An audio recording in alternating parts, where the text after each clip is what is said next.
ஸ்வீட்னா வாயில் வச்சோடனே கரையணும் அப்படின்னு சொல்லுவாங்க. அப்படி ஒரு ஸ்வீட் தான் வட்டலப்பம். அது ஒவ்வொரு ஊர்லேயும் ஒவ்வொரு மாதிரி செய்வாங்க. இப்போ நான் சொல்ல போகிற மெஷர்மெண்ட்டில் செஞ்சிங்கன்னா தொட்டாவே கரையும். ஏன்னா அவ்வளோ ஜிக்லியாக இருக்கும். ஃபஸ்ட்டு இதை கருப்பட்டியில் தான் செய்ய போகிறேன். காயல் கிச்சனில் கொடுத்தாங்கன்னு சொன்னால வட்டு கருப்பட்டி அதில் தான் செய்கிறேன். ஃபஸ்ட்டு கருப்பட்டி கரைச்சி எடுத்துக்கலாம். அது கரைஞ்சிக்கிட்டு இருக்கட்டும். இடையில முட்டையை பீட் பண்ணிக்கிறேன். வட்டலப்பம்னாவே எங்கள் ஊரில் நாட்டு முட்டை தான்.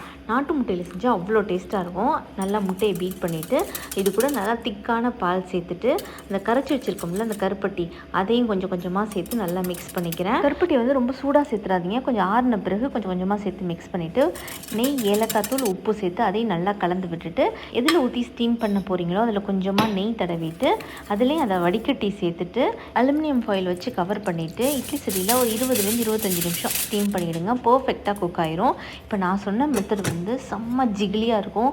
ஏன்னா எனக்கு அந்த ஜிகிலியாக சாப்பிட்றதுக்கு ரொம்ப பிடிக்கும். அதனால் நான் அப்படி செஞ்சுருக்கேன். உங்களுக்கு இன்னும் கொஞ்சம் திக்காக வேணும் அப்படின்னா கருப்பட்டியை வந்து நீங்கள் டேரெக்டாகவே அதிலே போட்டு கரைச்சி எடுத்துக்கலாம்.